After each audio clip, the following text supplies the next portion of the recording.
Assalamualaikum warahmatullahi wabarakatuh. Hai teman-teman, gimana nih kabarnya? Gimana rasanya kuliah di rumah aja? Semoga tetap produktif ya. Oke, di sini kami dari kelompok 2, kelompok dari mata kuliah auditing 1. Kami akan menjelaskan mengenai tentang pengauditan. Dan sebelumnya saya sendiri Risma Umayyah, dan ada teman-teman saya yaitu Hasanah Nurlaila dan Nurul Aini Aziza yang akan memaparkan materi tentang pengauditan. Langsung saja ya.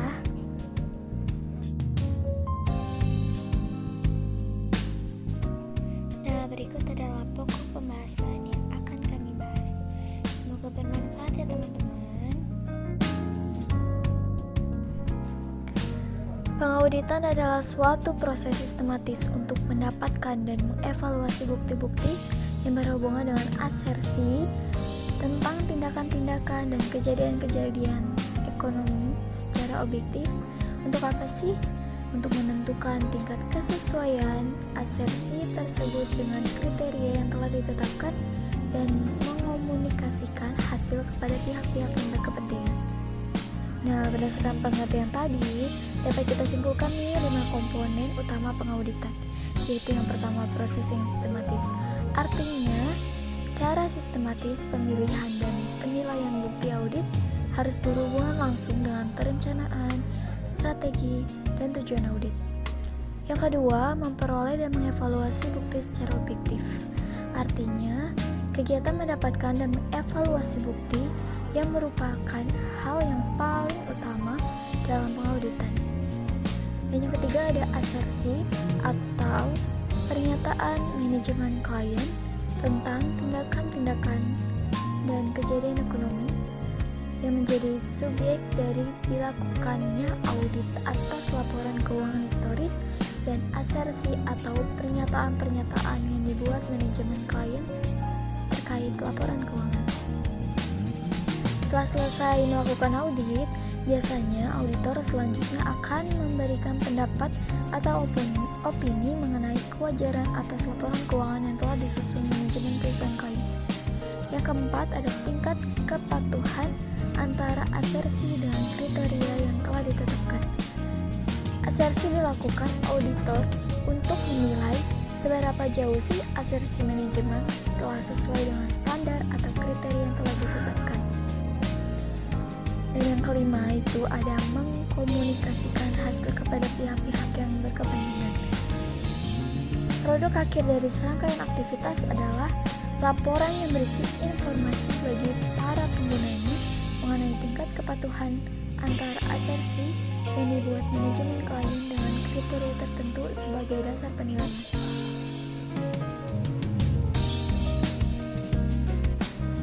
Jenis pengauditan.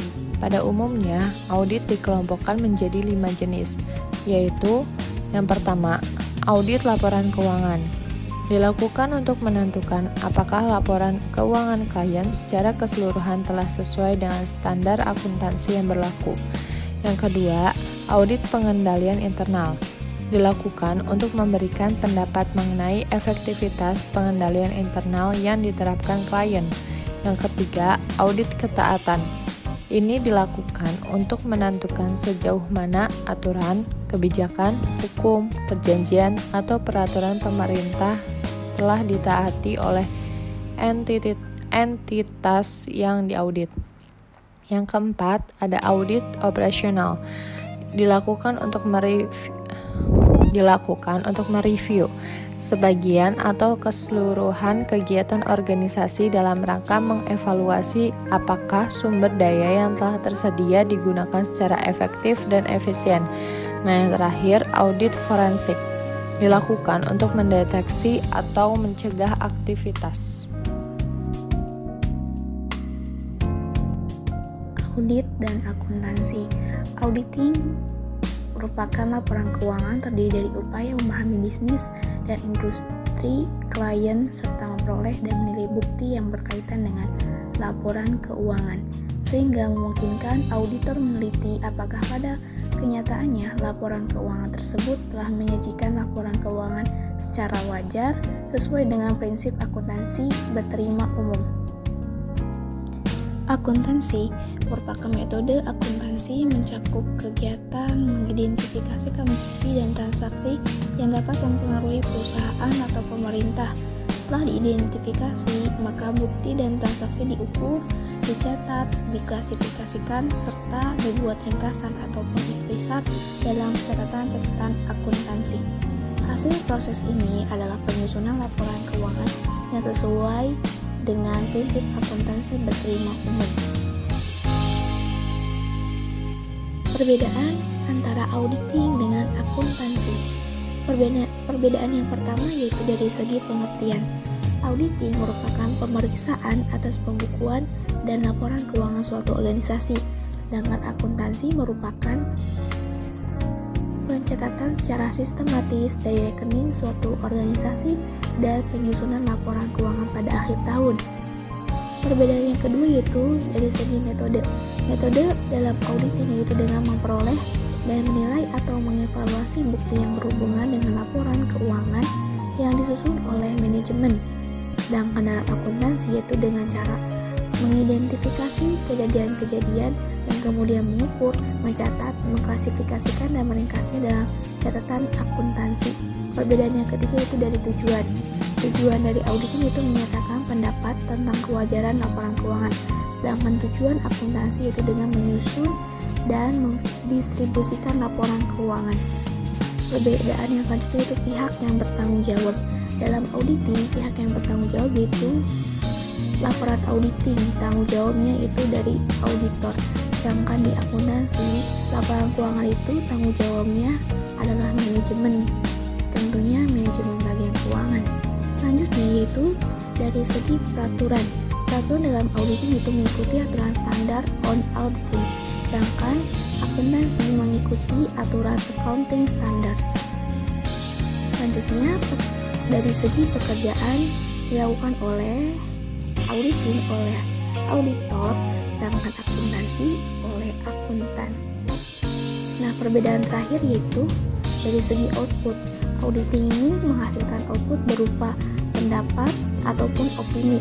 Yang pertama pendapatnya itu unqualified, yang kedua qualified, yang ketiga adverse, dan yang terakhir itu disclaimer. Sedangkan output yang dihasilkan oleh akuntansi itu berupa laporan keuangan. Laporan keuangan yang terdapat pada PSAK nomor 1 itu meliputi laporan posisi keuangan, laporan laba rugi, laporan perubahan ekuitas, laporan arus kas, dan yang terakhir catatan atas laporan keuangan. Laporan keuangan perlu diaudit untuk memberikan informasi tentang perusahaan untuk memenuhi kebutuhan berbagai pihak. Akan informasi akuntansi mengenai persediaan barang dagang dibutuhkan pengujian kesesuaian antara praktek akuntansi persediaan barang dengan prinsip akuntansi yang berlaku umum. Pemeriksaan atas laporan keuangan oleh pihak luar diperlukan, khususnya untuk perusahaan yang berbentuk perseroan terbatas atau PT yang dikelola oleh manajemen profesional yang ditunjuk oleh para pemegang saham.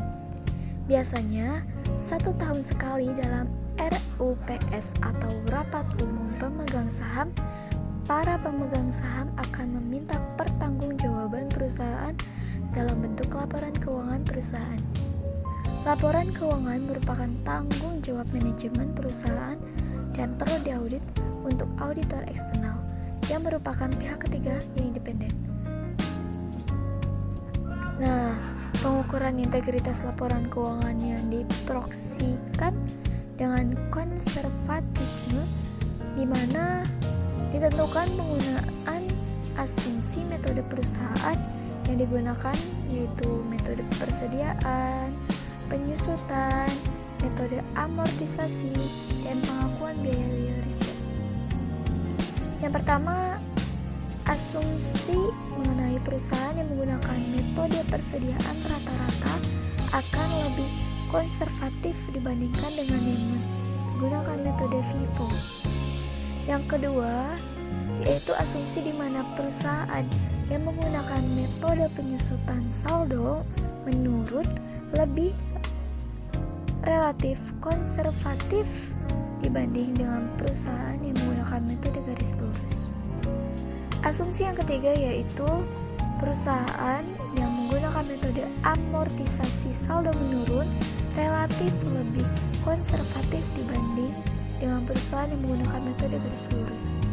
Dan asumsi yang keempat yaitu perusahaan yang mengakui biaya riset dan pengembangan sebagai biaya pada tahun berjalan akan cenderung lebih konservatif dibanding perusahaan yang mengakui biaya riset dan pengembangan sebagai aktiva.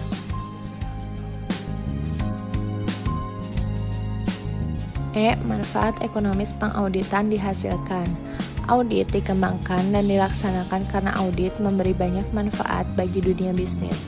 Pelaksanaan audit mempunyai tujuan yang berbeda.